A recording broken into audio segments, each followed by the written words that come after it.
Hi friends, green ലൈഫിൻ്റെ പുതിയൊരു വീഡിയോയിലേക്ക് എല്ലാവർക്കും സ്വാഗതം. വേണ്ടോ, നമ്മുടെ ബാക്ക് ഗാർഡനിലുണ്ടായിരിക്കുന്ന ബ്ലാക്ക്ബെറിയാണ് ഈ കാണുന്നത്. നിറച്ച് കായ്ച്ചു കിടപ്പുണ്ട്, ഒത്തിരി പഴുത്തും കിടപ്പുണ്ട്. അപ്പോൾ ഞാൻ ഇന്നിതിവിടെ പറിച്ചെടുക്കാൻ പോവാണ്.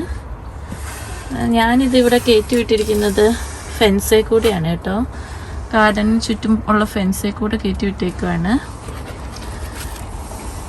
ഉണ്ട്, നിറച്ച് ഇപ്രാവശ്യം കായ്ച്ചിട്ടുണ്ട്. ഇപ്രാവശ്യം എന്ന് പറഞ്ഞാൽ ഞാനിത് കഴിഞ്ഞ വർഷമാണ് നട്ടിട്ട് നന്നായിട്ട് രണ്ട് സൈഡിലേക്കും പടർന്നു പോയിട്ട് ഞാൻ അവിടെ ഒരു സ്റ്റാൻഡ് വെച്ച് കൊടുത്തിട്ടുണ്ടായിരുന്നു. അത്തേലേക്കാണ് ഞാൻ കയറ്റി വിടാൻ ഉദ്ദേശിച്ചിരുന്നത്. പക്ഷേ ഞാൻ ഉദ്ദേശിച്ച പോലെ കയറ്റി വിടാനൊന്നും എനിക്ക് പറ്റിയില്ല. സ്റ്റാൻഡൊക്കെ കവിഞ്ഞു പോയി. ഇപ്പുറത്തെ സൈഡിലേക്ക് വന്നത് ഈ ഫെൻസിൽ കൂടി ഇങ്ങനെ കയറ്റി വിട്ടു. ഇനിയിപ്പോൾ അടുത്ത വർഷം ആകുമ്പോഴത്തേക്കും ഗാർഡൻ്റെ ചുറ്റുമുള്ള ഫെൻസിൽ ആകുമെന്ന് എനിക്ക് തോന്നുന്നത്. നമുക്ക് നോക്കാം. അങ്ങനെ ആയിരുന്നാലും കുഴപ്പമൊന്നുമില്ല. നല്ല ബ്ലാക്ക്ബെറി ഒത്തിരി ഗുണങ്ങളുള്ളതാണല്ലോ. ഇതിന് ഒത്തിരി ഗുണങ്ങളുള്ളതാണ് കേട്ടോ ഈ ബ്ലാക്ക്ബെറി. നിസ്സാരക്കാരനൊന്നുമല്ല. ബ്ലാക്ക്ബെറിയിൽ ധാരാളം ന്യൂട്രിയൻസ് അടങ്ങിയിട്ടുള്ളതാണ്. അതുപോലെ തന്നെ ആൻറ്റി ഓക്സിഡൻ്റ് ആണ്, ഫൈബർ ധാരാളം അടങ്ങിയിട്ടുണ്ട്, ഒത്തിരി വൈറ്റമിൻസും അടങ്ങിയിട്ടുണ്ട് ഇതിൻ്റെ അകത്ത്. അപ്പം നമ്മൾ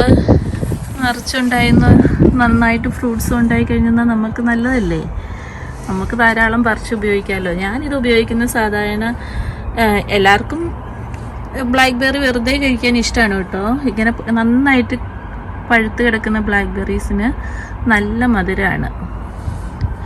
ഉണ്ടോ, ഇതിനൊക്കെ നല്ല മധുരമാണ് ഇങ്ങനെ പഴുത്ത് കിടക്കുന്നത്. പിന്നെ ഇച്ചിരി പുളി വേണം തോന്നിയെന്ന ഈ റെഡ് കൂടി ഇട്ടാൽ മതി. അപ്പം ഞാനിത് സാധാരണ പറിച്ച് വെച്ചെന്നാൽ പെട്ടെന്ന് തീരാറുണ്ട്. പിന്നെ ചിലപ്പോഴൊക്കെ ഞാൻ സ്മൂത്തി ഉണ്ടാക്കും. ഇതിൻ്റെ കൂടെ കുറച്ച് പഴവും ആപ്പിളും ബ്ലൂബെറിയും അങ്ങനെ പല ഫ്രൂട്ട്സ് ഇട്ടിട്ട് സ്മൂത്തി ആയിട്ട് അങ്ങോട്ട് ഉണ്ടാക്കും. അത് എല്ലാവർക്കും ഇഷ്ടമാണ് കഴിക്കാൻ.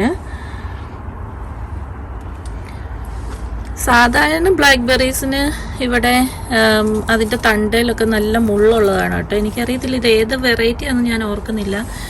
എങ്കിലും ഇത് അങ്ങനെ മുള്ളൊന്നുമില്ല ഇതിൻ്റെ തണ്ടയിലൊന്നും. മുള്ളുള്ളതൊക്കെ പറിച്ചെടുക്കാൻ നമുക്ക് ഭയങ്കര ബുദ്ധിമുട്ടാണ്. ഇതൊക്കെ കണ്ടോ, ഇതിൽ ഒട്ടും തന്നെ മുള്ളില്ല.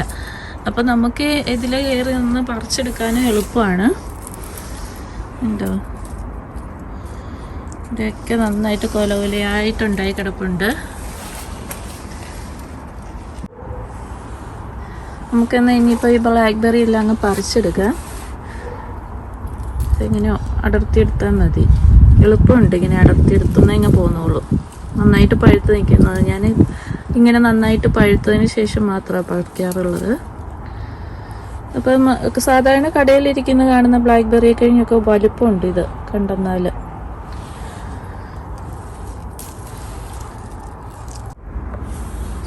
ഈ ബ്ലാക്ക്ബെറി കഴിക്കുന്നത് പല്ലിൻ്റെ ആരോഗ്യത്തിനും എല്ലിൻ്റെ ആരോഗ്യത്തിനും കണ്ണിൻ്റെ ആരോഗ്യത്തിനും എല്ലാം നല്ലതാണെന്നാണ് കേട്ടിട്ടുള്ളത്. അതുപോലെ ഇതിൻ്റെ അകത്ത് ഷുഗർ കണ്ടൻറ്റ് ഒത്തിരി കുറവാണ്. അപ്പം അത് ഡയബറ്റിക്സ് പേഷ്യൻസിനും ഉപയോഗിക്കാനോ നല്ലതാണ്. പിന്നെ ബ്രെയിൻ ഫങ്ഷന് ഇമ്പ്രൂവ് ചെയ്യുമെന്ന് കേട്ടിട്ടുണ്ട്. അപ്പം ബ്ലാക്ക്ബെറി ഒരു ദിവസത്തിൽ ഒരു പിടി ബ്ലാക്ക്ബെറി നമ്മുടെ ഡയറ്റിൽ ഉൾപ്പെടുത്തുന്നത് നല്ലതാണെന്നാണ് പറയപ്പെടുന്നത്. ഇതാണ് കേട്ടോ നമുക്ക് കിട്ടിയിരിക്കുന്ന ബ്ലാക്ക്ബെറീസ്. ഒരു പാത്രം ബ്ലാക്ക്ബെറീസ് കിട്ടിയിട്ടുണ്ട്. നിങ്ങൾക്ക് ഈ വീഡിയോ ഇഷ്ടമായാൽ ലൈക്ക് ചെയ്യാനും ഷെയർ ചെയ്യാനും സബ്സ്ക്രൈബ് ചെയ്യാനും മറക്കരുത്. വീണ്ടും നല്ലൊരു വീഡിയോയായിട്ട് ഞാൻ വരുന്നതായിരിക്കും. അതുവരെ thank you for watching. Take care. By.